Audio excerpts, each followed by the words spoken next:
377 में अमेंडमेंट लाया, उससे पहले बहुत सारी लोगों को अपनी इमेजिनरी दुनिया में जी रहे थे। 377 आ जाएगा तो सब समलैंगिक बन जाएंगे, 377 में बदलाव होगा तो ये हो जाएगा, वो जाएगा। कुछ नहीं हुआ, है ना। चीज़ें जैसी थी व्यवस्था वैसी ही रही। शेल्टर होम पहली बार भारत में ट्रांसजेंडर व्यक्तियों के लिए बनी।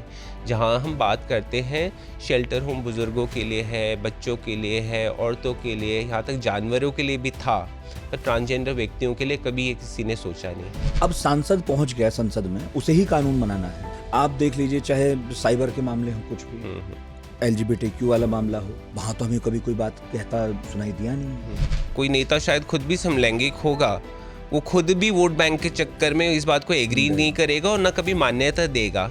तो ये सारा कुर्सी का खेल है। हो सकता है इस ऑफिस के अंदर बहुत सारे लोग हो समलैंगिक हो, पर जब तक नहीं बताएगा आपको नहीं पता लगने वाला। पर मेरी जैसा कोई व्यक्ति अगर यहाँ आके काम करेगा तो पूरे ऑफिस में पता लगने वाला है। आपने ना अभी कहा कि एक बिजनेसमैन क्या समझेगा। कुछ लोगों का आरोप लेकिन ये भी है कि ये एक बिजनेस भी हो गया है। कॉर्पोरेट ने ढूंढ लिया है कि ये भी हमारे ग्राहक है, ये एक अलग तरह का ग्राहक का वर्ग है। तो चलिए इसके साथ भी हम कुछ अपॉर्चुनिटीज एक्सप्लोर करते हैं। आप देवी देवताएं देख लो, आप छोड़ दो, दूर की बात छोड़ दो, आप गुजरात में जाओ, बहुचरा माता का मंदिर है जो कितने सालों से है, देवी जी का मंदिर। आप साउथ में चले जाओ, कोवागांव का फेस्टिवल होता है जहाँ अरावन भगवान है, जहाँ पे हर बार ट्रांस व्यक्ति जाते हैं, वो एक दिन की शादी करते हैं। तो मतलब आप एकदम आंख बंद करना, आप बोल रहे हो कि वो सारी चीज़ें मॉडर्नाइजेशन है, वो सारे लोग क्या अंग्रेज बन गए हैं? ऐसा तो नहीं है। आने वाले समय में आपके बच्चे चाहे कम्युनिटी से ना हो, उनको कहीं ना कहीं ऐसे ऑफिस में काम करना पड़ेगा जो इन ट्रू सेंस इंक्लूसिव होगा। तब आपको जो बचपन में भेदभाव आपके दिमाग में घुस गया, आप वहाँ पे आप तब नहीं फिट हो पाओगे। तब आप क्या करोगे? क्योंकि मैं सिर्फ नेगेटिव डिस्क्रिमिनेशन में विश्वास नहीं करती, मैं पॉजिटिव डिस्क्रिमिनेशन में भी विश्वास करती हूँ। ठीक है, अगर मैं लाइन में खड़ी हूँ तो लाइन मेरे लिए ही उतनी है जितनी बाकियों के लिए है, क्योंकि बाकियों का दर्द भी सेम है। मेरे को अगर कोई बोलेगा तू कहाँ जा रहा था, मुझे बुरा लगेगा। एक गे पर्सन को कोई वैसे ही बोल दे कि गे पर्सन तो मैस्कुलिन, उसमें बोले तू कहाँ जा रही है, तो बुरा तो लगेगा। क्यों नहीं लगेगा? उनके लिए कहने की बात है, पर ये तो मेरे दिमाग में सुबह से लेके शाम तक चलता रहेगा। इसमें मेरा पर सवाल है थोड़ा सा। हाँ, इससे मैं बहुत सहमत हूँ नहीं।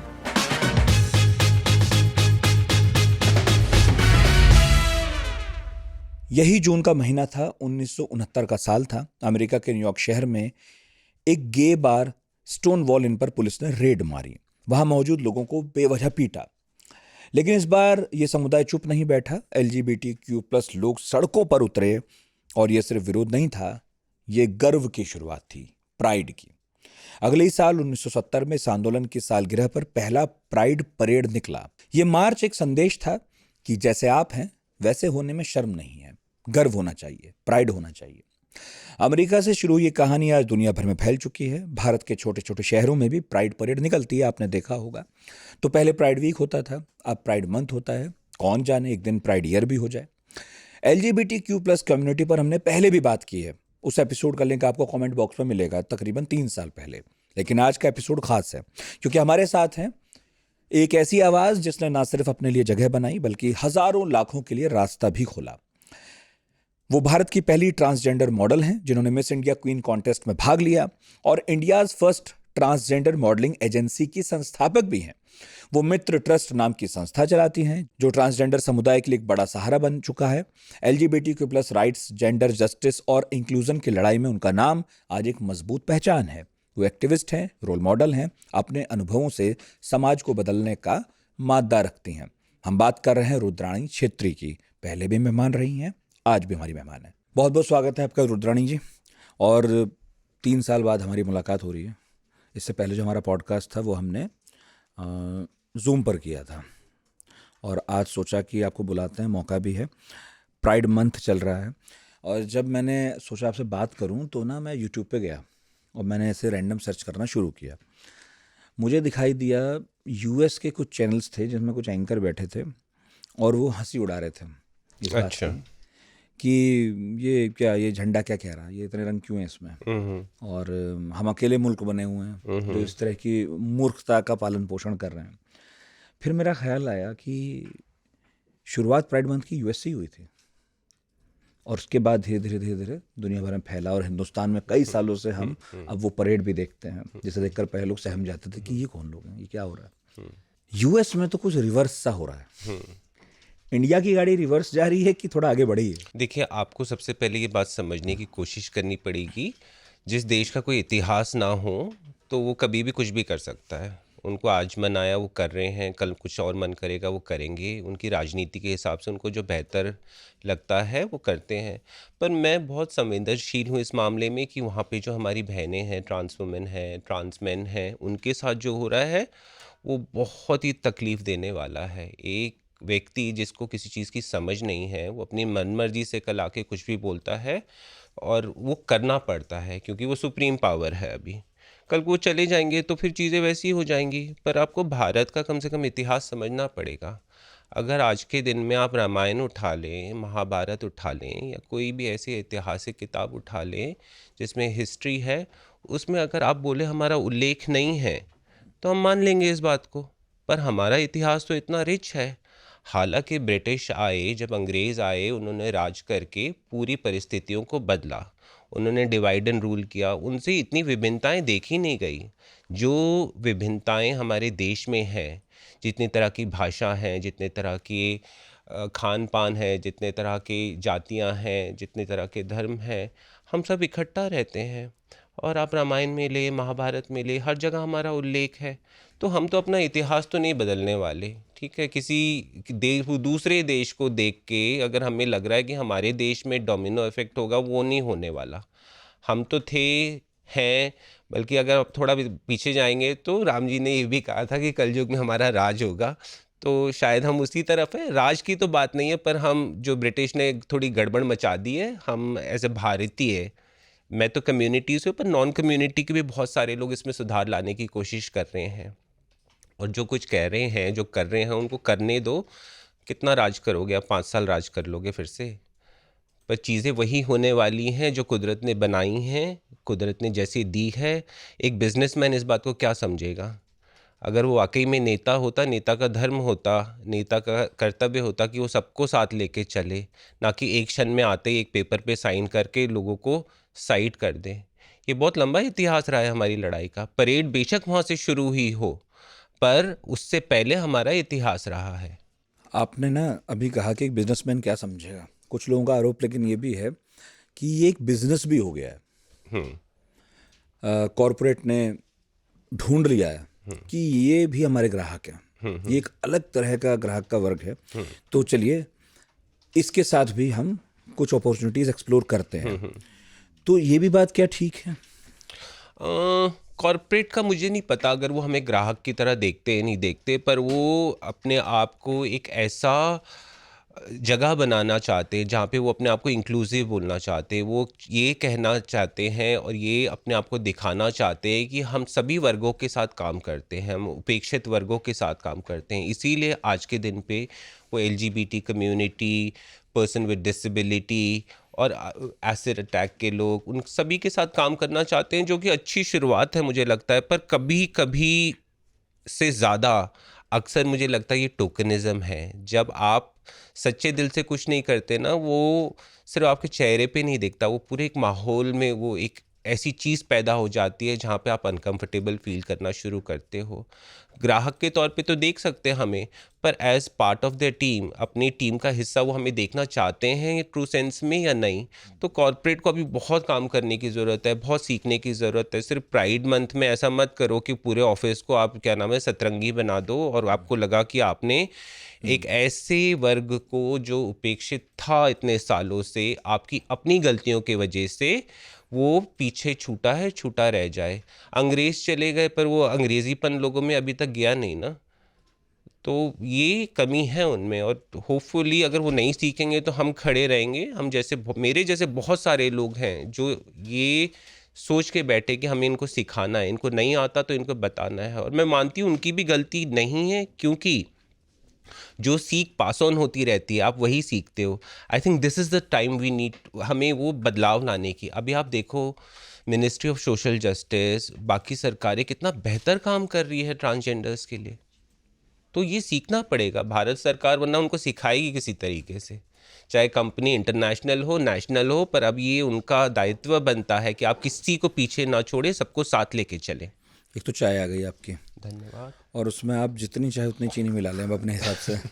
ठीक है, तो चीनी मिलाते नहीं हुए नहीं, बात ठीक है कर लेते हैं। बिल्कुल। आपने अंग्रेज़ों की बात की, मुझे याद है जब 3 साल पहले हमारा पॉडकास्ट हुआ था ना, उसमें हमने बहुत बातें की थी और बहुत बारीकी से बात की थी। मैं चाहूँगा कि वो पॉडकास्ट तो सब सुने ही, क्योंकि बेसिक समझ उससे तैयार होती है, जिसमें समझ में आता है कि LGBTQ+ में क्या क्या शामिल है, और हमारे जो आग्रह रहे हैं, जो धीरे धीरे पीढ़ियों दर पीढ़ियों ट्रांसफ़र हुए हैं, उन्हें उनके टूटने में बड़ी मदद होती है उस पॉडकास्ट से। लेकिन उसमें भी आपने अंग्रेज़ों को लेकर कुछ बातें कही थी। हमारे यहाँ लोगों को मालूम नहीं है एक्चुअली, ये हिस्ट्री भी नहीं मालूम है, बहुत सारी और हिस्ट्री भी मालूम नहीं है। थोड़ा मैं चाहूँगा आप इस पर बात करो कि हुआ क्या था, आप अंग्रेज़ों से इतने नाखुश क्यों हैं? नहीं, नाखुश होने वाली बात नहीं है। हुआ क्या था? देखो कि आपको पता है कि भारत पे अंग्रेज़ों ने शासन किया काफ़ी समय तक, पर जब अंग्रेज़ आए, अंग्रेज़ों की एक ही मानसिकता थी, उनका कल्चर एक तरीके का था, वो एकदम एक ही ढांचे का था। आप सोचो कि आपने अगर ज़िंदगी में एक ही चीज़ देखी है, एक ही रंग देखा है, और अचानक आप किसी ऐसे कमरे में चले जाते हो जब आपको हर तरह के रंग नज़र आए, तो आप भुचक्के रह जाओगे। आप सोचोगे कि मैं दुनिया को, क्योंकि मैं उस वक्त सुप्रीम हूँ, मैं उनको भी उस कमरे को भी उसी रंग में पोत दूँ। उन्होंने यही किया। भारत की खूबसूरती देखो अभी से नहीं, बहुत पहले से विभिन्नताओं में है, विभिन्नता और एकता। अगर आप किन्नर समाज की बात करोगे, ट्रांसजेंडर्स की बात करोगे, तो पुराना इतिहास भी उठा के देखो, सिर्फ रामायण महाभारत की बात नहीं करी, पर बाकी चीज़ों में भी देखो, जहाँ पे राजा रहते थे वहाँ पे वो सिर्फ हरम को गार्ड नहीं करते थे, वो लोग एक सलाहकार होते थे, टॉप मोस्ट एडवाइज़र होते थे। वे राजा को अपने किसी भी क्रूशल चीज़ में किसी तरह की जानकारी या किसी तरह का सहयोग चाहिए होता था, तो जितने भी उनके 9 रत्न या जितने भी रत्न होते थे, उनमें से हम भी एक होते थे, क्योंकि हम 2 दिमाग से सोचते थे उस वक्त भी। तो हमने हमेशा, हमारा इतिहास ऐसा रहा है। पर अंग्रेज़ों को ये बात पची नहीं।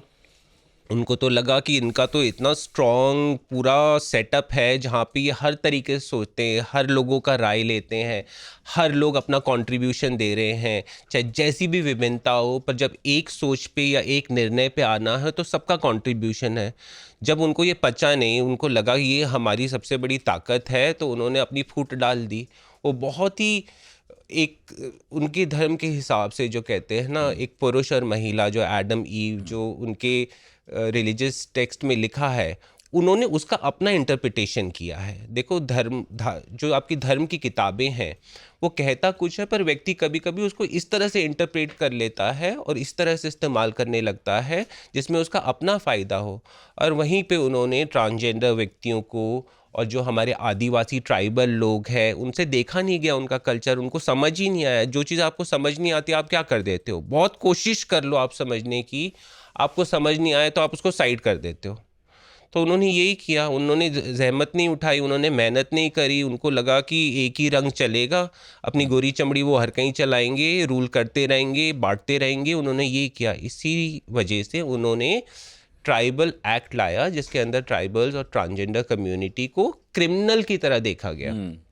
उनको लगा ये तो बड़े विचित्र लोग हैं, इनका रहन सहन, इनका कल्चर बहुत विचित्र है, हमें तो समझ नहीं आया, तो इनको हम क्रिमिनल की श्रेणी में डाल देते हैं। और उनको ऐसे तड़ीपार कर दिया जहाँ पे वो आके नीयरेस्ट पुलिस स्टेशन में अपनी हाज़िरी देते थे और बताते थे। पर उन्होंने अपना कल्चर जाने नहीं दिया। इतने अत्याचार के बाद, इतनी पीड़ा के बाद भी वो अपनी संस्कृति से जुड़े रहे।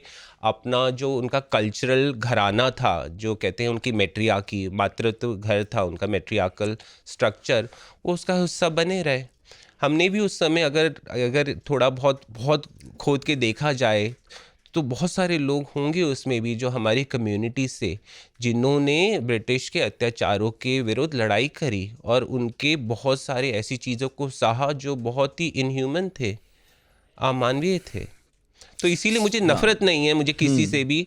मैं as a community, as a Indian, I think मैं किसी से भी नफ़रत नहीं करती। पर मुझे लगता है कि जो आपने भूल करी जो आपने भूल करी, आपने अपने देश में तो जाके वो सुधार दिया, पर आपने इतनी स्ट्रांग छाप छोड़ दी हमारे ऊपर, और हमारे अभी भी मतलब कितने प्रतिशत, मेजॉरिटी प्रतिशत ऑफ भारतीय उसी मानसिकता से सोचते हैं। तो आज के दिन में मैं सोचती हूँ कि जब आप कल्चर की बात करते हैं, ट्रेडिशन की बात करते हैं, तो सिर्फ लिमिटेड मत सोचो, आप उन सब के लिए सोचो जो आपका हिस्सा हमेशा से थे और बने रहेंगे। हम कहीं नहीं जाने वाले, हम यहीं थे और यहीं रहेंगे। भले मेन स्ट्रीम में हो ना हो, लेकिन जाने तो कहीं नहीं वाले, हमेशा से यहीं थे। बिल्कुल यहीं थे, और कहाँ जाएंगे? ये देश हमारा है, ये लोग हमारे हैं, और प्रकृति भी हमारी है। अगर ये बिल्कुल ऐसा होता तो प्रकृति इस तरह से बनाती ही नहीं, हमारा उल्लेख पुराना होता ही नहीं। अभी आपने कहा था पॉडकास्ट शुरू होने से पहले भी कि सरकारों ने काम करना शुरू किया है ना? क्या काम करना शुरू किया, क्या बदलाव आया इन 3 सालों में जो हमारी आपकी बात हुई थी और अब तक? अच्छा, 3 सालों में तो बहुत खासकर, तब्दीली। हाँ। हाँ, उससे पहले ही नालसा जजमेंट आ चुका था। थोड़ा और बताते चलिए अब हाँ, क्या है वो, हाँ, सबको नहीं पता। नालसा जजमेंट एग्जैक्ट डेट तो आप दिखा देंगे कहीं पे। पर नालसा जजमेंट के अंदर सुप्रीम कोर्ट ने ट्रांसजेंडर व्यक्तियों को थर्ड जेंडर का रिकग्निशन दिया, उनको भारत में एक इंडियन होने का, एक भारतीय होने का एक उनको हक दिया, जिसके बाद से सरकारों ने बहुत बेहतर काम करना शुरू किया। स्पेशली मैं तारीफ़ करना चाहूँ तो स्टेट गवर्नमेंट से मैं अभी तक बहुत नाराज़ थी। अभी मैं थोड़ी खुश हूँ स्टेट गवर्नमेंट से, क्योंकि दिल्ली? हाँ, क्योंकि जैसे अभी नए हमारे मैडम चीफ मिनिस्टर आए हैं, उन्होंने ट्रांसजेंडर वेलफेयर बोर्ड को घोषित किया। अगर आप पिछले 1-2 हफ्ते की न्यूज़ देखेंगे तो मुझे लगता है एक स्टेट के जो टॉप मोस्ट हैं, चीफ मिनिस्टर है या मिनिस्टर हैं, जो भी पद पे है, ये उनकी जिम्मेदारी थी, पहले से थी। जब से नालसा जजमेंट आया था, पहले भी सरकारें थी, वो क्यों सोई हुई थी? अगर वो तब जागती तो अभी तक हम कितना काम कर चुके होते, अपने राज्य को हम और कितना बेहतर बना सकते थे, कंट्रीब्यूट कर सकते थे। पर ये शुरुआत सेंट्रल गवर्नमेंट ने कर दी। 2019 में राइट्स एंड प्रोटेक्शन बिल आया, उसके साथ 2021 में स्माइल स्कीम शुरुआत करी मिनिस्ट्री ऑफ सोशल जस्टिस के अंदर, जिस स्माइल स्कीम के अंदर ट्रांसजेंडर व्यक्तियों के लिए, क्योंकि आप थोड़ा बहुत समझोगे उनका, ट्रांसजेंडर व्यक्ति आज के दिन में भी घर में उनको एक्सेप्ट नहीं किया जाता, उनको घर से निकाल दिया जाता है, उनको घर छोड़ना पड़ता है। उनकी स्थिति ऐसी होती है कि वो ना चाहते हुए भी, उनके पास कोई आश्रय नहीं हो, तो वो पुराने ऐसे स्ट्रक्चर में जाते हैं जहाँ पे उनको जीवन यापन के लिए वो सारी चीज़ें करनी पड़ती है जो अवेलेबल है। फॉर एग्जांपल देह व्यापार, भीख मांगना, और कुछ कुछ लोग ट्रेडिशनल ऑक्यूपेशन में भी जाते हैं जो बहुत लिमिटेड है। पर गाने बजाने का जो आप कह रहे हैं, हाँ, पर वो भी देखो हमारा कल्चर का हिस्सा है, बधाई का, आशीर्वाद देने का, ये हमेशा रहा है। क्योंकि माना जाता है कि जो ट्रांस कम्युनिटी में, स्पेशली ट्रांस फेमिनाइन लोग हैं जो घरानों में होते हैं, उनमें उनको देवियों की तरह देखा जाता है, उनसे आशीर्वाद लिया जाता है, उनको खुशियों में हिस्सा बनाया जाता है। पर ठीक है, हर लोग उसमें नहीं जा पाते, कुछ लोग उसमें भी एक हायरार्की है, तो उनको भीख मांगना पड़ता है, देह व्यापार करना पड़ता है। वो क्यों करना पड़ता है? क्योंकि आपके पास ऑप्शन नहीं है, आप घर से निकाल दिए गए हो, आपको स्कूल में पढ़ने नहीं दिया गया, तो आपको कौन नौकरी देगा? और नौकरी की जगहों पे भी बहुत सारा भेदभाव है। तो सेंट्रल गवर्नमेंट की मिनिस्ट्री ऑफ सोशल जस्टिस ने जो स्माइल स्कीम निकाली, उसके अंदर सबसे सुंदर एक तो है कि आपके लिए शेल्टर होम है। शेल्टर होम पहली बार भारत में ट्रांसजेंडर व्यक्तियों के लिए बनी।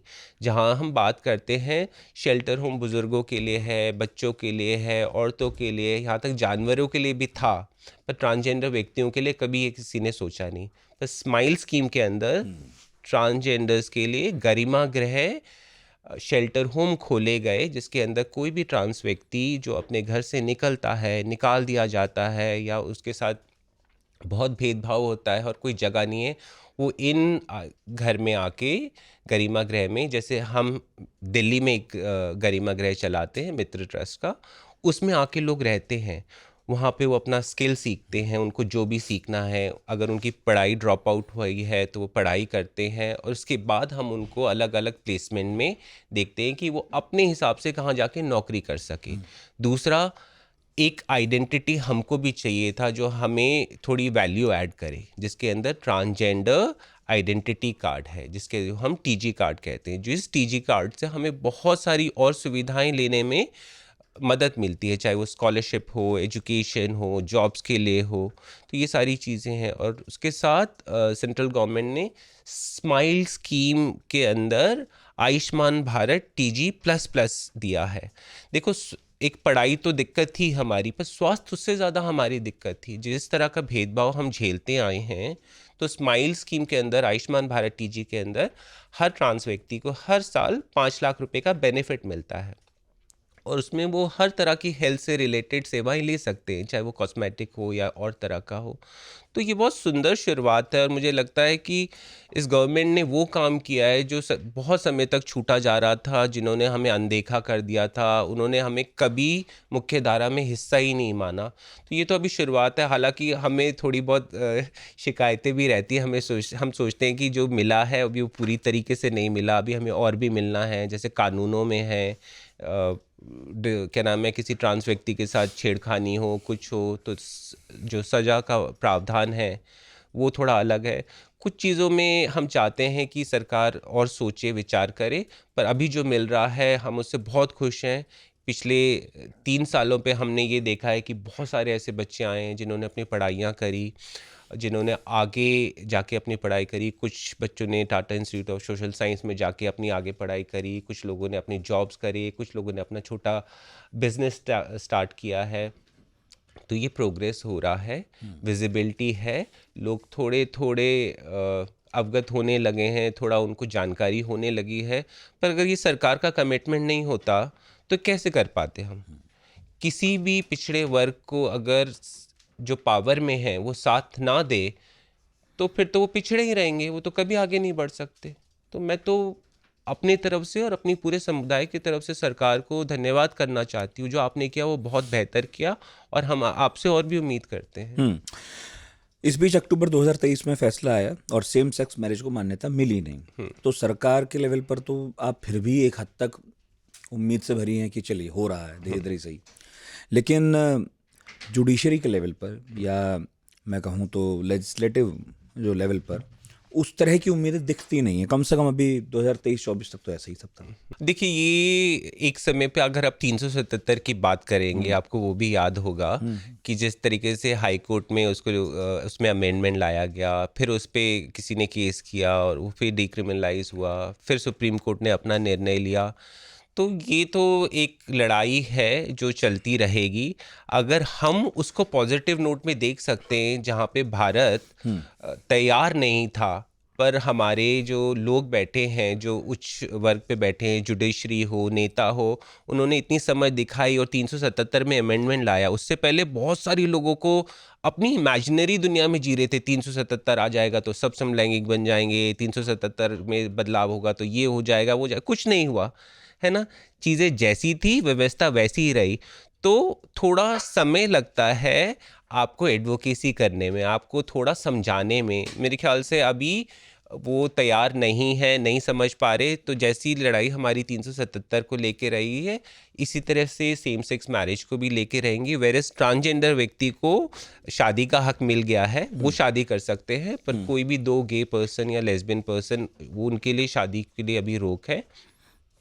पर देखिए, मैं बहुत ऑप्टिमिस्टिक हूँ। मैं बहुत ऑप्टिमिस्टिक इसलिए हूँ कि मैंने सरकारों को अपना रुख बदलते हुए देखा है, उनको प्रोग्रेसिव होते हुए देखा है, उनको ये देखा है कि वो नई जनरेशन को सुनना समझना चाहते हैं, वो रूढ़ीपंथी में नहीं रहना चाहते। तो मैं बहुत होपफुल हूँ, और आने वाले समय में हो सकता है आज से कुछ सालों या कुछ महीनों या और कुछ सालों बाद हम बात कर रहे होंगे जहाँ पे ये लीगलाइज हो चुका होगा। इसमें मेरा पर सवाल है थोड़ा सा। हाँ जी। इससे मैं बहुत सहमत हूँ नहीं। अच्छा। अभी कुछ दिनों पहले हम जो आरजेडी के राज्यसभा सांसद है मनोज झा, उनके यहाँ थे, पॉडकास्ट कर रहे थे। तो मैं उनसे ये सवाल पूछ रहा था कि जब भी एक कोई यूथ है उसकी नज़र से हम देखते हैं, वो पार्लियामेंट को देखता है, तो उसमें किसी बुजुर्ग व्यक्ति से शिकायत नहीं है हमारी कि वो जीत कर पहुँच रहा है, लेकिन ये ज़रूर दिखता है कि वहाँ पर बहुत नौजवान लोग नहीं हैं। ठीक है, पहली बात। दूसरी बात, अब सांसद पहुंच गया संसद में, उसे ही कानून बनाना है, मगर वहां चाहे बुजुर्ग हो या युवा, हम कभी भी ऐसे मुद्दों की गूंज नहीं सुनते जो आमतौर पर आप सोशल मीडिया पर या नॉर्मली चौक चौराहों पर यूथ के बीच चलते देखते हैं, जिसका बज़ है। आप देख लीजिए, चाहे साइबर के मामले हो, कुछ भी, LGBTQ वाला मामला हो, वहाँ तो हमें कभी कोई बात कहता सुनाई दिया नहीं है ना। अभी कुछ साल पहले शायद शशि थरूर हाँ जी। थे वायरल, पर वो इसलिए याद है क्योंकि वो अकेले ही थे बस, इसीलिए है ना, नहीं तो हम ये बात ही नहीं कर रहे होते। तो जब आप ये बात कहें कि बदलाव हो रहा है, प्रोग्रेसिव हो रहे हैं, सरकारें कहाँ, कैसे, सांसद विधायक कहाँ, कैसे, लॉ मेकर्स कहाँ आपको ऐसे दिखाई दे रहे हैं? मतलब मुझे बताइए, मुझे नहीं पता शायद लॉ मेकर्स पे कि अभी प्रोग्रेसिव हो रहे देखिए, हैं। नहीं आप देखिए मद्रास कोर्ट का भी रिसेंट अगर आप स्टेटमेंट पढ़ेंगे, उन्होंने कहा कि अगर कानून ऐसे हैं पर फिर भी दो ऐसे समलैंगिक व्यक्तियों को मैं अपना नेताओं की घर बात कर रहा बसाने, हूँ, कानून की नहीं। दिल्ली हाई कोर्ट ने तो आपके पक्ष में फैसला सुना दिया हाँ था। नेताओं का तो देखो, की। नेताओं का तो देखो हमेशा वोट बैंक का वो बात रही है कि अगर हमने ये फैसले ले लिए, अगर वो चाहते भी होंगे, कोई नेता शायद खुद भी समलैंगिक होगा, वो खुद भी वोट बैंक के चक्कर में इस बात को एग्री नहीं करेगा और ना कभी मान्यता देगा। तो ये सारा कुर्सी का खेल है। अगर कुर्सी बचाने के लिए आज ये बोल दिया जाए कि आप इसको लीगलाइज कर दीजिए तभी आप यहाँ पे आके विधायक या कोई नेता बनेंगे, तो आप मेरी बात मान लीजिए वो बढ़ चढ़ के क्या नाम है सतरंगी झंडा लेके चल रहे होंगे। तो राजनीति अपनी जगह पे है, राजनीति सिर्फ अपनी कुर्सी बचाने के सुप्रीम लिए। कोर्ट ने तो यही कहा है कि भाई हमारे हाथ तो बंधे हुए हैं, संसद से कानून बनकर आएगा तब हम संरक्षण देंगे। वो पूरा दिन का चर्चा मैंने देखा है। हाँ। हम लोग पूरे दिन ऐसे हो गए थे कि ये इतना पॉजिटिव नोट पे जा रहा है, पर अंत में जाके अचानक। वो पलट गया। तो मैं मानती हूँ कि कुछ अड़चने हैं, पर होपफुली इन नेताओं को भी समझना चाहिए, क्योंकि आप इंक्लूसिव सोसाइटी, नेताओं को कम से कम जाग के अपना इतिहास तो पढ़ लो, लैंगिकता के बारे में पढ़ लो, जेंडर के बारे में पढ़ लो। आप अगर बोलोगे आप इस देश में रहते हो जहाँ पे आप नेचुरल अननेचुरल की बात करते हो, आप जाओ कभी समय निकालो, खजुराहो देख के आओ। इतना कहाँ काम दे दिया आपने उन्हें? अरे अब आप जब लोग आप जाते हैं अपना कभी बात करने, कन्विंस करने, बताने कि भाई एक झंडा ये भी है, तो झंडे लेके चलते हो पूरे दिन, एक ये भी है, थोड़ी हमारी बात सुनो, हम भी हैं देखिए वोटर। यहाँ पे दो तरह की बात है। जहाँ पे आप लैंगिकता और इन शादियों की बात कर रहे हैं वो एक जगह है, और यहाँ पे ट्रांस की बात अलग है। हमारी लड़ाई थोड़ी और ज़्यादा कठिन इसलिए है हमारी विजिबिलिटी के लिए। एक गे पर्सन, एक लेस्बियन पर्सन, वो स्कूल भी जा सकते हैं, वो थोड़ा भेदभाव झेलते होंगे या ज़्यादा भी झेलते होंगे, पर उनको कोई मेकआउट नहीं कर सकता अनटिल अनलेस आप जाके एक्सप्रेस करो, राइट। और काम की जगहों पे हो सकता है, इस ऑफिस के अंदर बहुत सारे लोग हो समलैंगिक हो, पर जब तक नहीं बताएगा आपको नहीं पता लगने वाला। हो सकता है बाइसेक्सुअल, आपको नहीं पता लगेगा, पर मेरी जैसा कोई व्यक्ति अगर यहाँ आके काम करेगा तो पूरे ऑफिस में पता लगने वाला है। तो अभी हमारी लड़ाई सिर्फ हमारे अस्तित्व को लेके है, पर हम उनको भी साथ लेके चलना चाहते हैं, क्योंकि हम लोग जब झंडा लेके चलते हैं परेड में या कहीं पे भी, तो हमारे ये सारे भाई बहन रहते हैं। और मुझे लगता है कि शादी का जो बात है, पूरी शादी की बात आपको समझना चाहिए। शादी एक पार्टनरशिप है। शादी इसलिए नहीं है कि वो आप उसको सेक्सुअल रिलेशन की तरह देखो या कोई धूम धड़ाके की तरह देखो। ये है कि एक समलैंगिक व्यक्ति अगर कल को कहीं काम करता है, किसी एक्सीडेंट में पड़ जाता है, उसको सर्जरी करानी हो, चाहे उसको विल करना हो, कुछ करना हो, अगर उसका परिवार कौन होगा? वही सारी जरूरतें हैं आपकी जिनके लिए शादी अस्तित्व में आई थी, किसी के लिए भी। हाँ, तो ये समझना लोगों के लिए क्या मुश्किल है। शादी जो संस्था है वो आई इसलिए थी। हाँ, तो यही उन लोगों के लिए समझना ज़रूरी है। देखो हमें अपना ज्ञान मालूम है, उनको अपना होमवर्क करने की ज़रूरत है। अगर वो नेचर अननेचर इन सब की बातें करेंगे तो आप पशुओं में देख लो, पक्षियों में देख लो, नेचर में देख लो पूरा का पूरा। ये नहीं कि कल को बोले कि रुद्रानी ये बोली थी इंसान को पशु पक्षियों से कंपेयर करो, वो आइडिया नहीं है। My idea is not to compare, my idea is कि आपको नेचर को समझना पड़ेगा। यही नेचर इंसानों के लिए भी लागू होते हैं। हम कोई अलग से एकदम आधुनिक नहीं हो गए हैं। तो ये उनका होमवर्क है। और नेताओं का तो मुझे लगता है उनको बहुत ज्ञान की ज़रूरत है, और कभी कभी वो ज्ञान होते होते भी अज्ञानी बन जाते हैं। तो ये रहेगी, क्योंकि एक तो पूरा पूरा का पूरा वोट बैंक का है, और पूरा का पूरा वोट बैंक रिलीजन के उस पर भी होता है। पर मुझे लगता है कि मेजॉरिटी में देखती हूँ जो रिलीजन है वो, उनकी किताबें आप कभी पढ़ोगे और उनको पढ़नी चाहिए। अगर वो नए बच्चे भी हैं या कोई हैं तो स्कॉलर्स ने लिखी हैं, इतिहास में कुछ है, वो थोड़ा होमवर्क करें और थोड़ा पुश बनाए नेता को कि ये हमारा देश ऐसा है जहाँ पे सबको रहने का अधिकार एक है। किताब थी, अभी कुछ दिन पहले मेरी बात हुई थी, मगर वो बात धर्म में समलैंगिकता नाम की किताब थी, जो देवदत्त पटनायक की है। देवदत्त पटनायक जी, हाँ। उन्होंने सारे रिलीजन में कहीं ना कहीं कोई ना कोई ट्रेस हाँ, तो वो किताब पढ़े कोई, जाके उस किताब पे कभी चर्चा हो आपकी बैठक पे तो देखो लोगों को ज्ञान जाएगा। ये आपका भी दायित्व बन गया अब। वो किताब मैं तो बताता हूँ, मैं तो रिकमेंड करता हूँ। देखिए ये शो है, मैं बता रहा हूँ वो किताब पढ़नी चाहिए और तब आपको पता चलेगा। कई बार होता है, देखिए सहमति असहमति एक अलग बात है, आप क्या मानते हैं क्या नहीं, लेकिन कई बार क्या होता है, बड़ा कॉन्ट्राडिक्शन होता है। कुछ लोग LGBT क्यू को स्वीकार करने के लिए कहते हैं कि यार तुम बहुत मॉडर्न बन रहे हो, तुमको बड़ा सता रहा है, तुम तो एकदम इतने प्रगतिशील हुए जा रहे हो। जबकि अगर ध्यान से देखें तो ये प्रगतिशीलता नहीं है शायद, बल्कि ये बहुत पुराना जो कुछ चला आ रहा है उसे फिर से संज्ञान में लाने वाली प्रक्रिया है कि ये तो हो रहा था, ये तो बीच में कहीं इधर उधर हो गया। जैसे आपने अंग्रेजों का नाम लिया कि उन्होंने बिल्कुल दरकिनार कर दिया, खारिज कर दिया, तो उसके बाद आप जब सब समझ लो, उसके बाद आप चाहे इस विचार को खारिज करो मत करो। तो वही वही मैं आपसे कह रही हूँ, जब आपको अपने घर का नहीं पता, आप दूसरों के घर के बारे में कैसे बोलोगे? आपको अपना देश नहीं समझ आया, आपको अपनी संस्कृति नहीं समझ आई, अपना आप देवी देवताएं देख लो, आप छोड़ दो, दूर की बात छोड़ दो, आप गुजरात में जाओ, बहुचरा माता का मंदिर है जो कितने सालों से है, देवी जी का मंदिर। अब साउथ में चले जाओ, कोवागांव का फेस्टिवल होता है जहाँ अरावन भगवान है, जहाँ पे हर बार ट्रांस व्यक्ति जाते हैं, वो एक दिन की शादी करते हैं। तो मतलब आप और विधवा एकदम होते आंख हैं बंद करना, आप बोल रहे हो कि वो सारी चीज़ें मॉडर्नाइजेशन है, वो सारे लोग क्या अंग्रेज बन गए हैं? ऐसा तो नहीं है। ये मतलब कि है कि आप देख तो रहे हो पर आप इग्नोर करना चाहते हो क्योंकि आप अपना एजेंडा सेट कर रहे हो। तो थोड़ा बहुत रिसर्च करो, थोड़ी बहुत पढ़ाई करो, एकदम ही ऐसे मत चले जाओ कि आपको कोई कुछ भी बोल रहा है या आपके दिमाग में आपको ऐसा लगा तो आपने वो। हाँ, वो लोग थोड़े बाहर के लोग थोड़े वोकल हैं, थोड़ा वो अपने आप को उस तरीके से दिखाते हैं, प्रदर्शित करते हैं, और हम लोग थोड़ा सामान्य तरीके से लोगों को अपना माहौल देख के हम वो चीज़ें करते हैं। अब हम थोड़ी ना कपड़े उतार उतार के ट्रकों पे चढ़ के अपने परेड निकालेंगे। हम विभिन्नताएं दिखाते हैं पर हम अपने दायरे में रहते हैं। तो इसलिए मतलब नहीं है कि वो ज़्यादा दिखने लग गए तो वो कल्चर हमने अडॉप्ट कर लिया। ये भी तो हो सकता है उन्होंने हमारा कल्चर अडॉप्ट कर लिया हो। अच्छा, ऐसे बहुत सारे वर्ग हैं दुनिया में, बहुत सारे समुदाय हैं जिनका अपने यहाँ कोई सुनने वाला नहीं है, मतलब उस देश में, उस सोसाइटी में। तो वो क्या कोशिश करते हैं कि वो इंटरनेशनली एकजुट होने की कोशिश करते हैं। कोई यूनाइटेड नेशंस चला जाता है, कोई किसी वैश्विक संस्था से मदद मांगता है। हमारे यहाँ, मैं हिंदुस्तान के परिप्रेक्ष्य में पूछ रहा हूँ, उस पर्सपेक्टिव में हम क्या कर रहे हैं, LGBTQ+ कम्युनिटी इस मामले में क्या कर रही है? अगर यहाँ नहीं कुछ मिल रहा है तो चलो फिर दुनिया में चल के कम से कम एक कोशिश की जाए कि वहाँ हमारी आवाज़ सुनी जाए और वहाँ से यहाँ आवाज़ सुनाने में ज़्यादा मदद मिलेगी फिर।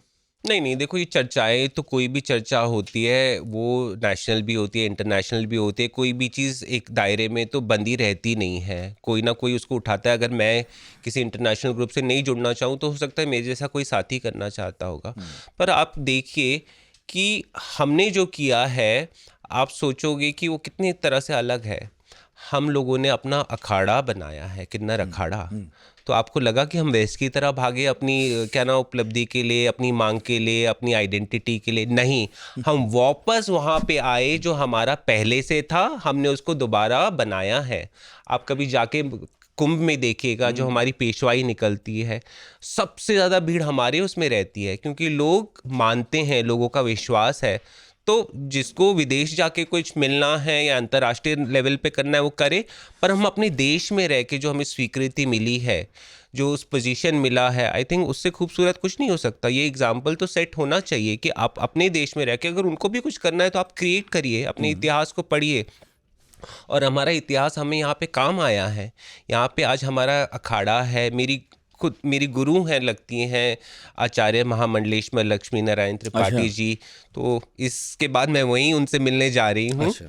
तो ये मेरे ख्याल से ये देखो दो तरफा बातें हो सकती है। कुछ लोगों को जो इजी ऑप्शन लगता है वो करेंगे, पर हम वो ऑप्शन देखेंगे जो हमारे जड़ों से है, हमारे रूट से जुड़ा हुआ है। हम अल्टरनेट ऑप्शन नहीं देखने वाले क्योंकि हमारे पास ऑप्शन नहीं है। हम तो पुरानी चीज़ों को खोद खोद के निकालेंगे। तुम अंग्रेज हो गए हो, भूल गए हो, तो तुम्हारे को रख के याद दिलाएंगे, भैया यही हम थे, यही रहेंगे और यही चलने वाला है। ग्लोबल फिलेंथ्रोपी प्रोजेक्ट है, उसकी एक रिपोर्ट है, इसके मुताबिक LGBTQ+ पॉपुलेशन में भारत का हिस्सा करीब 18% है। बहुत बड़ा है ये। लेकिन इन्हें जो इंटरनेशनल फंडिंग मिलती है वो बस 1% है ना। तो क्या इतनी बड़ी जो जनसंख्या है, इसके बावजूद LGBTQ+ समुदाय को दुनिया भर से आर्थिक समर्थन नहीं मिल रहा है, क्यों, इसकी क्या वजह है, जो मैं भी आपसे पूछ रहा था। ये तो नीतियां ही बता पाएंगी, मैं इतना डेप्थ में नहीं जा पाऊंगी, पर ये मैं बहुत श्योर हूँ इस मामले में कि जिस तरह की मदद हमें मिलनी चाहिए वो विदेशों तो नहीं आ रही, पर अभी हम अपना जनरेट कर रहे हैं, अपने कार्यक्रम के थ्रू वो सारी चीज़ें कर रहे हैं, अपने देश में वो सारी चीज़ें नई लाने की कोशिश कर रहे हैं। पर ये नीड ऑफ द आवर है, क्योंकि ये कम्युनिटी बहुत बड़े वर्ग में है। अगर आपको नहीं दिखती तो इसका मतलब नहीं है कि वो इनविजिबल है, एग्जिस्ट ही नहीं करती। और ये मेरे ख्याल से जो पावर में है, जो इसके लिए ऑथराइज्ड है, उनको इसके लिए डायलॉग करना बहुत ज़रूरी है। इनफैक्ट एक और आंकड़ा है, वर्ल्ड बैंक की 2014 की रिपोर्ट है, इसमें बताया कि LGBTQ+ लोगों को समाज और वर्कफोर्स से बाहर रखा गया, तो भारत की GDP को हर साल 0.1% से लेकर 1.7% तक का नुकसान होता है। ये बहुत बड़ा है। 2% क्या होता है, ये मतलब पढ़े लिखे लोग जानते हैं। यानी करीब 1.9 से 30 बिलियन डॉलर तक का घाटा है देश को। मतलब आप इतनी बड़ी वर्कफोर्स को सड़कों पे ऐसे ही रैंडम छोड़ दिया आपने, दफ्तरों में शामिल नहीं किया, बिजनेस में शामिल नहीं किया, तो आप इतना बड़ा घाटा झेलते हो सिर्फ इसलिए क्योंकि आप उन्हें एक्सेप्ट नहीं करना चाहते हो, है ना। तो ये सिर्फ ये मामला नहीं है कि नैतिक जिम्मेदारी है किसी की या कुछ भी, ये भी है कि एक देश जिसे दुनिया की सबसे बड़ी अर्थव्यवस्था बनना है, वो अपनी कितनी बड़ी वर्कफोर्स, पहले महिलाएं और फिर ये भी, आपने उन्हें पीछे छोड़ दिया। ये पीछे छोड़ दिया, मैं इसको मानती हूँ। और मुझे लगता है कि धीरे धीरे काम हो रहा है। जो हमारे सरकार ने अलग अलग ट्रेनिंग प्रोग्राम, एंटरप्रेन्योरशिप प्रोग्राम शुरू किया है, उनका उद्देश्य यही है कि ये जो वर्ग हमने छोड़ दिया है, जिसकी वजह से हमें नुकसान हो रहा है, हम उसकी तरफ जाएं। पर समाज की भी एक अपनी बहुत सारी कठिनाइयाँ हैं, जहाँ वो मेन स्ट्रीम से जुड़ना चाहते हैं तब भी नहीं जुड़ पाते। पर मैं इस बात को बहुत स्ट्रांगली मानती हूँ, मैं कंपेयर नहीं करती। मेरे को ये लगता है कि हमारी कम्युनिटी नॉट ओनली वो बहुत मतलब आर्टिस्टिक है, बहुत इनोवेटिव है, पर मुझे लगता है अगर आप उनको अपने वर्क स्पेसेस में जोड़ेंगे, वर्कफोर्स में जोड़ेंगे, तो वो सिर्फ आपकी जो कंपनी है उसके प्रोग्रेस के लिए नहीं होगा, पर भारत की प्रगति के लिए बहुत बहुत ज़रूरी है और बहुत बेहतर भी है। ये जितनी जल्दी आप लोग रियलाइज़ करें उतना अच्छा है, क्योंकि जैसे आप कह रहे हैं कि जिस तरीके से हम लोग विकास कर रहे हैं, हम लोग उस जगह पहुंचना चाहते हैं जहाँ पे हम बोले कि हम आर्थिक रूप से मतलब सक्षम है। ये आप कभी भी नहीं कर पाएंगे जब तक आप उन वर्गों को छोड़ते आएंगे जो उपेक्षित रहे हैं। ये तो जो नीति बनाने वाले हैं, मेरे ख्याल से स्पेशली जब आप रिजर्वेशन में बात करते हो, अगर मैं बोलूँ कि अगर आज इसी सेटअप के अंदर कर लो कि आपको 1% हायरिंग करनी ही करनी है, तो तभी पॉसिबल होगा ना। पर आप लोगों ने अपने नियम कानून बना रखे हैं जहाँ पे आपको लगता है ये मेरी टेरिटरी है और यहाँ पे ऐसा व्यक्ति नहीं आ सकता, तब तक आप विकास नहीं कर पाएंगे। और ये सिर्फ एक बड़े ऑफिस प्लेस के लिए नहीं है, एक बड़े स्ट्रक्चर के लिए नहीं है। हर छोटी सी जगह से लेके, चाहे वो सरकारी हो, गैर सरकारी हो, चाहे वो मीडिया चैनल्स हो, चाहे वो कैफेटेरिया हो, चाहे वो होटल इंडस्ट्री हो। अगर आप आज ललित होटल का एग्जांपल देखेंगे दिल्ली में, और पूरे भारत के अंदर भी बाकी जगह पे भी, उन्होंने इतनी अच्छी हायरिंग करी है। आप ललित होटल के अंदर घुसोगे तो आपको देखने को मिलेगा कि ट्रांसजेंडर व्यक्ति रिसेप्शन में है, वो अपना काम कर रहे हैं और किसी को फ़र्क नहीं पड़ रहा। बाकी जगह पे ये आइडिया क्रिएट किया गया है, उन्होंने वो आइडिया हटा दिया, ना गेस्ट को दिक्कत है ना बाकी लोगों को दिक्कत है। तो वर्क स्पेसेस क्रिएट किए जा सकते हैं। ऐसे बहुत सारी जगह है उन्होंने शुरू कर दिया और बाकी लोग उनसे सीखने की भी कोशिश कर रहे हैं। पर सीखने का मतलब ये नहीं है कि आप ऊपर ऊपर दिखावे के लिए आप एक ऐसी SOP बना दो, आप HR में 2-3 लाइन LGBT लिख दो, उससे नहीं होता। असली इंक्लूजन अपने दिल से आता है, और हम भी उस जगह पे जाके तभी कंट्रीब्यूट कर पाएंगे। अपने काम को मैं परफेक्ट कैसे दे सकती हूँ? अगर आपने मुझे एक रिपोर्ट लिखने को दी, पर मेरे को लगे कि वो मुझे देख रही है, वो मुझे देख रहा है, मेरे को ये कर रहे, तो मैं कैसे दिल लगा के वो काम करूँ? आप ऐसा माहौल तो पैदा करें जहां आपको मेरे से 100% की उम्मीद हो और मैं आपको 120, 110 उससे ज़्यादा करके दूँ। इनफैक्ट कई देशों में है जो धीरे धीरे, मतलब एशिया के ही देश है, हमारे जैसे ही हैं, हमारी ऐसी कल्चर है, हिस्ट्री है। चाइना है, 2017 में LGBTQ मार्केट को $300 बिलियन का आंका उन्होंने शुरुआत की। जापान में कई कंपनियां सेम सेक्स पार्टनर को कंपनी बेनिफिट्स देने लगी हैं। तो जब हमारे आसपास होने लगा है, तो फिर हिंदुस्तान में ही ऐसा विशेष क्या है कि वो इस मामले में आगे नहीं दिख रहा? मैं वही बोल रही हूँ ना, आपको ये समझने की ज़रूरत है कि लोग जितनी विभिन्नताएं हैं उसी तरह से सोच भी है, और सोच को हमारे एकदम से बदल इसका दिया लेना गया पढ़ाई है। लिखाई से है। पढ़ाई लिखाई से बिल्कुल है। मैं आज के दिन में मैं हर जगह जाती हूँ, एक चीज़ बोलती हूँ, अगर आप स्कूलों में जहाँ पे आप एजुकेशन दे रहे हो, आप वो इंक्लूसिवनेस सिखाओगे, चाहे वो पर्सन विद डिसेबिलिटी हो या किसी और आधार पे हो, अगर आप उसको सिखाओगे, उसी समय सिखाओगे, और वो बड़ा होके व्यक्ति अपना आगे पढ़ाई करके आईएएस बने, आईपीएस बने, डॉक्टर बने, बिजनेस पर्सन बने, उसको कम्युनिटी की समझ है और वो भेदभाव नहीं करता और वो ऐसा व्यवहार बना के रखता है, तो प्रगति होगी। पर बचपन से आप क्या देखते हो? बचपन से आप रील देखते हो, बचपन से आप ऐसी फिल्में देखते हो, बचपन से आप ऐसे जोक सुनते हो जो कम्युनिटी के बारे में कुछ बुरी तरह से दर्शाता हो। आप मीडिया रिप्रेजेंटेशन ही देख लो कम्युनिटी का। आप अभी जाओ तो पिछले दशक में जाके देखोगे, फिल्म उठा के देखोगे, किसी भी कम्युनिटी के लोगों को दिखाया होगा, वो एक सेकंड के लिए हंसने के लिए दिखाया होगा, उनका जोक बनाया होगा, उनको या तो चोर दिखाया होगा, उनको किडनैप करने वाला दिखाया होगा, उनको सेक्स वर्कर दिखाया होगा, या उनको ऐसा कैरेक्टर दिखाया होगा जिस पे सब हंस सके, मजाक उड़ा सके। तो आज की दुनिया में भी आप इस बात को मान के चलो, हम अपना जो सिविक ज्ञान है, जो समाज में रहने के लिए ज्ञान है, आधे से ज़्यादा मीडिया से उठाते हैं। ये बहुत मतलब ऐसा कड़वा सच है, पर हमें मानना पड़ेगा। आज के दिन में कोई इतना हिंसक हो गया है, वो कहाँ से हिंसक हो गया है? घर पे तो कोई नहीं बोलता माँ बाप हिंसक हो जाओ, मार दो किसी को। आप देख रहे हो ऐसी चीज़ें, ऐसे कंटेंट बन रहे हैं। तो मतलब जो ये ब्रॉडकास्ट मिनिस्ट्री और ये सारे लोग हैं, मेरे ख्याल से इनको भी नियंत्रण करना चाहिए। ऐसे कानून होने चाहिए कि आप किसी ऐसे वर्ग को जो ऑलरेडी पिछड़ा है उसका आप मजाक बनाओ, उनको किसी तरह से ईवल रूप में दिखाओ, तो उन पे भी किसी तरह की कार्रवाई होनी चाहिए। वरना कभी नहीं सुधरेगा ये समाज। वही सीखता रहेगा, वही सिखाता रहेगा कि हम नफरत कैसे करते रहें, हम कैसे एक ऐसे इंसान को जिसको घर से निकाल दिया गया है, जो सड़क पे मजबूरी पे भीख मांग रहा है, उसको आप और ही धुतकार दो और उसका मजाक बनाओ।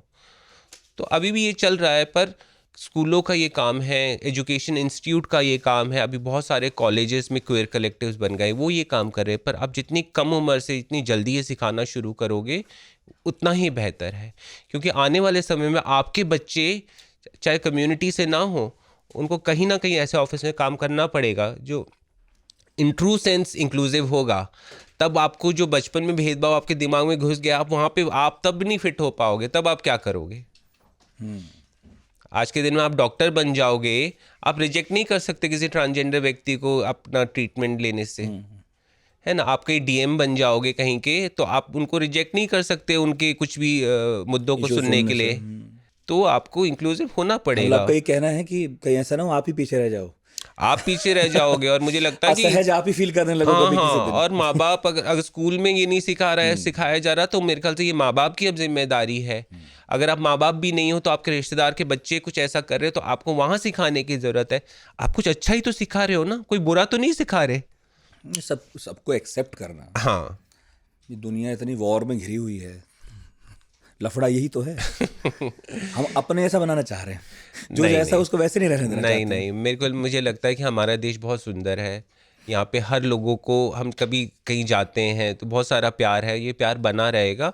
कुछ चीज़ें हमने गलत सीख ली है, पर हम उसमें बदलाव ला सकते हैं। हमने कभी अपनी गलती मानने से हम पीछे नहीं हटे हैं। मैं हमेशा पॉजिटिव नोट पे ही बात करूँगी। हालांकि मुझे शिकायत है, पर मैं लोगों को यही मैसेज देना चाहूँगी कि be on a positive note, unlearn करें। कोई चीज़ आपने गलत सीखी है तो उसको अनलर्न करने में कुछ नहीं है, कोई बुराई नहीं है। आपको कोई कम नहीं आंकने वाला, बल्कि आपकी ज़्यादा रिस्पेक्ट करेंगे। आज आप किसी को नफ़रत की निगाह से देख रहे हो जो कि गलत है, आप बदल जाते हो कल को, तो अच्छा रहेगा। अगर बुद्ध का एग्जाम्पल ले लो, जो कहाँ लड़ाइयों में पड़े थे, उन्होंने बदल लिया, तभी तो महात्मा बुद्ध बने, वरना वो कभी बनते, वरना वो सिद्धार्थ ही रहते। आखिरी एक दो सवाल है जी। कुछ आंकड़े हैं जो बड़ी मेहनत से कुंदन ने निकाले हैं। उन्होंने मुझे बताया कि वॉशिंगटन ब्लेड की मई 2025 की रिपोर्ट बताती है कि दुनिया में पिंक इकोनॉमी हाँ, है ना। ये कहती है कि LGBTQ+ लोगों की खरीदारी की जो ताकत है वो करीब $3.7 ट्रिलियन की है। मतलब इस समुदाय के पास पैसा है, जेब भरी हुई है। बस मार्केट को उनकी तरफ देखना भर है, उनके लिए प्रोडक्ट बनाने हैं, जो मार्केट ने शुरू कर दिया। इंडियन मार्केट इस मामले में है $168 बिलियन का। यहाँ भी पैसा है इस समुदाय के पास, इतनी बड़ी आर्थिक ताकत है ये। लेकिन अनीश गावंडे हैं, उन्होंने एक इंटरव्यू में कहा कि भाई साहब, आप सिर्फ आर्थिक फायदे के लिए शामिल मत करो LGBTQ+ को। आप उनकी जेबें देख रहे हो, उनके पास कितना पैसा है, इसलिए आप उनके लिए उदार होते जा रहे हो, तो ये मत करो। ये पॉलिटिक्स ऑफ केयर नहीं है, बल्कि यूटिलिटी बेस्ड इंक्लूजन बन जाएगा। आप ये सोचोगे कि इन पे पैसा है, चलो इसलिए इनके साथ उठ बैठ लेते हैं। तो ये मैं देखता हूँ कि जब कॉरपोरेट देखता है किसी तरफ, तो वो बहुत सेकुलर वे में देखना चाहता है ना। वो चाहता है कि सब कुछ, जो आप कह भी रही थी, कि सबको इंक्लूड कर लें, सबके लिए सब जैसा कुछ कर लें, ऐसा कर लें, वैसा कर लें। लेकिन जब मैं ये सब पढ़ता हूँ तो लगता है कि ये सिर्फ ऊपर ऊपर हो गया। जिसको वो सामान बेच रहे हैं वो सब अपने बराबर मान नहीं रहे, वो भी बस ग्राहक ही मान रहे हैं उसको। तो क्या जब हम देखते हैं कि हम प्रोग्रेसिव होते जा रहे हैं, प्रगतिशील होते जा रहे हैं, तो उसमें भी कुछ परतें हैं, उसमें भी कुछ लेयर्स हैं जो हम देख नहीं पाते कई बार। देखो, इसको इस तरीके से सोचेंगे हम, ऐसा देखना चाहिए कि भारत की आबादी आप देखो, और भारत में हर वर्ग का एक डेमोग्राफिक है। हर लोग अलग अलग स्तर पे हैं। हर कोई ऐसा नहीं कि हर कोई पैसे वाला है। बिल्कुल। तो कुछ लोग मध्यम वर्ग से हैं, कुछ लोग पॉवर्टी में हैं, कुछ लोग बिलो पॉवर्टी में हैं, और सेम सिचुएशन हमारे साथ भी है। पर ज़्यादातर लोग बिलो पॉवर्टी में या मीडियम क्लास में हैं, क्योंकि उनको वो सारी अपॉर्चुनिटी पहली बार मिली नहीं। तो आप जिनकी बात कर रहे हो वो उस लेवल पे हैं जो ऑलरेडी या तो सक्षम घरों से आए हैं, या किसी ना किसी तरह से उन्होंने कष्ट झेल के वो मुकाम पाया कि आज उन्होंने अपने बैंक में पैसा रखा है जो वो खर्च कर सकते हैं। तो यहाँ पे उन लोगों को नहीं भूला जाए जो आर्थिक सक्षम नहीं है ना। और दूसरी बात, जब आप एक मार्केट की बात करते हो, मुझे लगता है कि मैं कभी नहीं चाहूँगी कि कोई भी कॉरपोरेट कोई स्पेशल ट्रीटमेंट करे, क्योंकि मैं सिर्फ नेगेटिव डिस्क्रिमिनेशन में विश्वास नहीं करती, मैं पॉजिटिव डिस्क्रिमिनेशन में भी विश्वास करती हूँ। ठीक है, अगर मैं लाइन में खड़ी हूँ तो लाइन मेरे लिए ही उतनी है जितनी बाकियों के लिए है, क्योंकि बाकियों का दर्द भी सेम है। ठीक है, पर ये ना हो कि मेरे को ऐसा कर दो कि मैं पुरुषों की लाइन में भी ना जा सकूं, महिलाओं की लाइन पे भी नहीं जा सकूं। ये नहीं होना चाहिए। तो ये जो पॉजिटिव डिस्क्रिमिनेशन है, कोई स्पेशल, वही तो कह रही हूँ ना, जो एक कुछ महीने ऐसे आते हैं आप सब लोग इतना तिरंगों का जो सतरंगी कर देते हो और उसके बाद भूल जाते हो, तब हमें बुरा लगता है। आप पूरा साल ऐसे ही चलो। आज मैं जा रही हूँ किसी कैफ़े के अंदर, मुझे वही रिस्पेक्ट मिल रही है जो मुझे जून के महीने में मिल रही थी। वो दिसंबर में मिले तो बहुत अच्छी बात है, पर जून के महीने में कॉर्पोरेट ने नई ज्वाइनिंग होगी, पुरानी ज्वाइनिंग होगी, कॉर्पोरेट के ऊपर से ऑर्डर आया कि ये तो जून का महीना है, be nice to people, greet them, send them pride month messages. जैसे ही जून गया, जुलाई तक थोड़ा बहुत वो रहता है ना, बुखार उतरने के बाद भी कमज़ोरी रहती है, और उसके बाद आप लोग अगस्त सितंबर अक्टूबर तक और दिसंबर आते तक आप उल्टा एक्सेप्ट करने की जगह और फोबिक हो जाते हो आप, और मतलब उसको दूसरी नज़र से देखने लगते हो। तो जो मार्केट है, मुझे लगता है पूरे साल ऐसे ही चलना चाहिए, हमेशा ऐसे ही होना चाहिए। सिर्फ आप समय देख के बाकी लोग क्या कर रहे हैं उसको मत लो। अगर आप अच्छे एग्जाम्पल उठा सकते हो तो अच्छे एग्जाम्पल उठाओ। आप हायरिंग करो। मैं कहती हूँ आज के दिन में आप दूसरी कंट्री चले जाओ, जिसको लोग शायद नेगेटिव पॉजिटिव देखते होंगे। अगर आप बैंकॉक जैसी जगह पे जाओगे तो सिर्फ उनको आप ऐसे सेक्स वर्कर्स मत देखो, ट्रांस व्यक्तियों को। आप हर किसी दुकान में चले जाओ, आपको एक ट्रांस व्यक्ति वहाँ काम करता दिखता है, चाहे वो जूते बेच रहा हो, चाहे वो ग्रोसरी बेच रहा हो।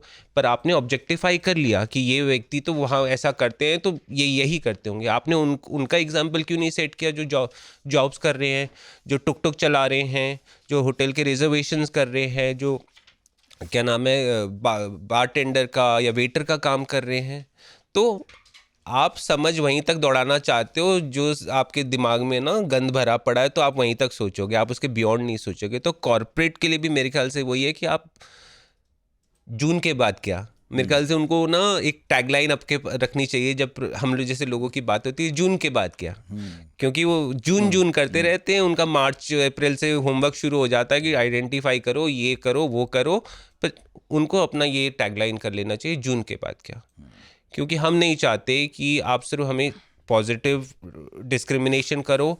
एकदम ऐसा है कि मुझे एकदम आज के दिन में देखोगे और क्या नाम है, सुबह के 10 बजे से लेके सुबह शाम के 5 बजे तक तो आप मुझे देवी की तरह आके मेरा पाँव छुओ, और अगर आप 6 या 7 बजे या 8 बजे रात को मुझे देखो तो आप मुझे एक वैश्या की तरह अपमानित करो। आप जो मुझे सम्मान अभी दे रहे हो वो शाम के उस पहर में भी वही सम्मान दो, तभी तो बराबरी की बात होगी। आप इतना, वो कहते हैं कि इतना बदलाव तो नहीं दिखा सकते ना, मतलब इतने डिप्लोमेटिक हो जाते हो आप, इतना अपने व्यवहार में परिवर्तन कर देते हो समय के अनुसार। वो कहते हुए कौन सा डायलॉग चलता है कि ये बदल गया, वो बदल गया, माहौल बदल गया, तो ऐसा नहीं होना चाहिए। मतलब जब बात करते हैं हम एक अच्छे विकसित समाज की, तो सभी इसका हिस्सा है, और हिस्सा इसी तभी बना रहेगा जब वो 12 घंटे 24 घंटे 7 दिन 30-31 दिन महीने के और 365 दिन साल के चले। आप 1 घंटे के लिए इंक्लूसिव नहीं हो सकते। आप अभी पॉडकास्ट सुन रहे हो तो आप 1 घंटे आधे घंटे के इंक्लूसिव नहीं हो सकते। आप कभी ट्रांस व्यक्ति से बात करते हो, आप उसके बारे में आप सोचते हो तो आप इमेज बना लेते हो। कभी आपने कोशिश करी है कि 1 जून जुलाई के भरी गर्मी में कोई आपको 1-2 रुपए के लिए भीख मांग रहा है तो आप उससे उसका नाम ही पूछ लो? जब तक लोगों की समझ नहीं होती ना, वो सिर्फ आइडिया में जी रहे होते हैं कि ये तो ऐसा है, ये तो वैसा है। मुझे देख के बहुत सारे लोग बोलते हैं ये तो बड़ी खड़ूस है, ये तो बड़ी डरावनी है, बड़ी डेंजरस है, पर मेरे से बात करते हैं आधे घंटे में तो लगता है नहीं नहीं, ये नॉर्मल है, हंसती गाती भी है। तो इंसान को थोड़ा खुले दिमाग से सोचना चाहिए। 80-90 की दिल्ली तो आपने देखी है ना? हाँ हाँ, मैं 78 बॉर्न हूँ। तब और अब तो फर्क हो गया होगा लोगों में। बहुत फ़र्क है, बहुत फ़र्क है। मैं वही कह रही हूँ कि बदलाव एक तो तब तक नहीं आता जब तक सरकारें साथ ना दे, पर सरकार और कानून हर चीज़ नहीं बदल सकती। सरकार और कानून सिर्फ आपके ढांचे की तरह है। एक स्केलेटन होता है ना एक आदमी बनने के लिए, आपका अंदर का वो कंकाल है, और समाज आपका ना ये फ्लैश, वेन्स, नसें और खून है। यही एक जीता जागता इंसान बनाएगी। समाज को ये समझ आ जाए, और मेरे ख्याल से मैं जिस तरह से प्रोग्रेस देख रही हूँ, हालांकि शायद मुझे लगता है कि मैं उन्हीं लोगों से मिलती हूँ जो ये भी इस कई बार तरीके हो से जाता है। सोचते हैं, तो मुझे लगता है कि बदल गया सब कुछ। मैं उन लोगों से मिल नहीं पाती जो अलग तरीके से हाँ। होते हैं, पर मैं बदलती हुई चीज़ें देख हमारा रही हूँ। इकोसिस्टम बन ही जाता है देर सवेर। आजकल कॉलेज के बच्चों को मैं देखती हूँ, सब लोग रिसर्च कर रहे हैं, वो ट्रांस पे रिसर्च करना चाहते हैं, वो अपने यहाँ इनवाइट करते हैं। 80-90 में कहाँ सोच सकती थी। हमने अपना ये बात पहली है। बार 2005 में अपना पहली बार ऑफिस सेटअप किया था, तो हम छुप छुप के अपना काम करते थे वहाँ पे। मित्र वाला? मित्र ट्रस्ट, हम लोग छुप के जाते थे, छुप के आते थे, और अपने आप को एकदम ही लो प्रोफाइल रखते थे।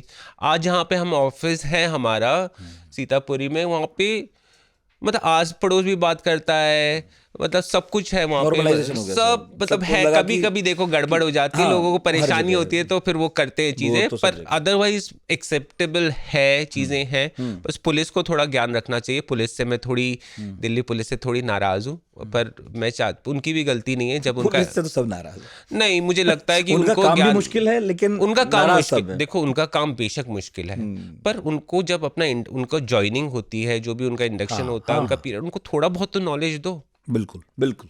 चीज़ें विकसित हो रही है। जब आप कानून की बात कर रहे हो, सुप्रीम कोर्ट ने एक कानून बनाया है, नालसा जजमेंट है, राइट्स एंड प्रोटेक्शन बिल है, बिल्कुल, बिल्कुल। आप पूरा नहीं पढ़ पाओ, एक अंश तो पढ़ो। आप एक ट्रांस व्यक्ति को मिसजेंडर तो मत करो। मेरे को अगर कोई बोलेगा तू कहाँ जा रहा था, मुझे बुरा लगेगा। एक गे पर्सन को कोई ऐसे ही बोल दे कि गे पर्सन तो मैस्कुलिन, उसमें बोले तू कहाँ जा रही है, तो बुरा तो लगेगा, क्यों नहीं लगेगा। उनके लिए कहने की बात है, पर ये तो मेरे दिमाग में सुबह से लेके शाम तक चलता रहेगा। मेंटल हेल्थ एक चैलेंज हो जाता है कि मैंने इतनी कोशिश करके मैं फेमिनाइन कर रही थी, फिर भी उसने मुझे ऐसा बोला, मेरे में ही कोई कमी है, मेरे में ही कोई कमी है। तो थोड़ा बहुत ये सीखे। तो आपने समझ के जिस लेवल पर आपकी अभी बात हो रही है ना, ये जो आप एड्रेस कर रही हैं, वो तो खैर बहुत लंबी ट्रेनिंग का हिस्सा है। ये तो हमारे यहाँ कितनी बार बात हुई है, कितनी बार आईपीएस आए, कितने बार लोग आए, जब हमने कहा कि भाई इनकी एक अलग तरह से ट्रेनिंग करो। समाज बदल रहा है, समाज में लोग बदल रहे हैं, समझ का दायरा अलग अलग हो रहा है, लेकिन आप पुलिस की ट्रेनिंग एक जैसे रखते हो, वो डंडा लेके सबको एक जैसे यहाँ करा है, उसे समझ नहीं आ रहा वो किसे एड्रेस कर रहा है। दिक्कत वो भी नहीं है कि मैं खुद नेशनल ह्यूमन राइट्स कमीशन की कोर ग्रुप मेंबर हूँ LGBT की, पर जब मैं NCRB का डाटा देखती हूँ तो कहाँ है। आपको लगता है कि ट्रांसजेंडर व्यक्तियों को मारा पीटा नहीं जाता, उनका मर्डर नहीं होता होगा, उनके साथ ऐसी चीज़ें नहीं होती होंगी, पर कहाँ है, वो रिकॉर्ड में ही नहीं रखना चाहते, क्योंकि आप उनको घुसने ही नहीं देते। आप कोई भी व्यक्ति जिसके पास पैसा नहीं है, पावर नहीं है, मेरे ख्याल से कुछ कुछ ढांचे ऐसे हैं, अब मैं पुलिस का नाम नहीं लूँगी, पर कोई ऐसे ढांचे हैं, फॉर एग्जांपल व्हाट्सोएवर, वो एंटरटेन नहीं करते। पर आपको करना पड़ेगा। आप कभी भी एक विकसित देश तब तक नहीं बन पाओगे जब तक आप हर किसी को साथ लेके ना चलो। अगर एक व्यक्ति भी इस जनसंख्या में पीछे छूट गया तो वो छूट गया। हालांकि ये मुश्किल है पर नामुमकिन तो नहीं है। नहीं, बिल्कुल। और हम सबकी जिम्मेदारी है, may it be media, may it be social activist, may it be anyone, ये हम सबकी जिम्मेदारी है कि हम अपनी भागीदारी देते रहें। हमें एकदम 100% अपना लगाना होगा। अगर नहीं भी लगा सकते तो एक ईमानदारी वहाँ पे दिखानी होगी कि जो व्यक्ति दूसरा कर रहा है उसको कहीं से समर्थन दे पाए। और मैं मीडिया को देखती हूँ, मीडिया इतना खूबसूरत तरीके से बदला है। और कुछ कुछ तो हैं अभी भी वो जो लिखते हैं अनाप शनाप लिखते हैं, पर majority of media person I think उन्होंने अपना होमवर्क किया है। वो सेंसिटाइज हुए हैं, उनको पता है कम्युनिटी से कैसे डील करना है, उनके मुद्दों को रिकॉर्ड करना है, उनके मुद्दों को पब्लिश करना है, उनको उनकी चर्चा करनी है। पर ये बाकी भी स्टेक होल्डर्स की जिम्मेदारी है। बिल्कुल। बहुत बहुत शुक्रिया दूसरी बार आने का। बिल्कुल। अभी सेम सेक्स मैरिज पे अलग चर्चा है, वो देखेंगे। आप बात कर सकते हैं और लोगों से भी। मेरे ख्याल से मैं उसके लिए एकदम सही व्यक्ति नहीं हूँ उनके लिए अपना ओपिनियन देने के लिए, पर उनकी समस्याओं से मैं अवगत हूँ। सही है। तो कभी ना कभी जब पॉडकास्ट करेंगे तो आपसे पूछेंगे और फिर किसी को लाएंगे, फिर उस हर समस्या, मतलब ऐसा नहीं है 1 घंटे के पॉडकास्ट या 45 मिनट के पॉडकास्ट में सब कुछ एड्रेस हो जाएगा। 2 बार 3 बार 4 बार भी कम है, क्योंकि जिसका संघर्ष है वही जानता है। और जब वो बताता है तो फिर इतना आसान उसके लिए खुलना भी नहीं है। आपने बैठा दिया कैमरा और माइक लगा दिया और उसने सब बताना शुरू कर दिया, ऐसा नहीं होता है। ये हम समझते हैं। कोशिश करेंगे, है ना। बिल्कुल। फिर कभी कोई पॉडकास्ट हो, फिर कभी ना कभी कोई ना कोई समस्या को अलग से लेके बैठ के ठीक से समझे। थैंक यू नितिन जी, आपने मुझे दूसरी बार बुलाया और आपके थ्रू से मुझे लगता है कि बहुतों तक हमारी बात जाती होगी। उनमें से अगर हम एक व्यक्ति में भी बदलाव ला सके तो यही हमारी जीत होगी। और हम कोशिश करते हैं ये एक के आगे बहुत सारे, एक के बाद बहुत शून्य लगते रहे और ये नंबर बढ़ता जाए, और इसी तरह हम लोगों को ज्ञान बांटते रहें।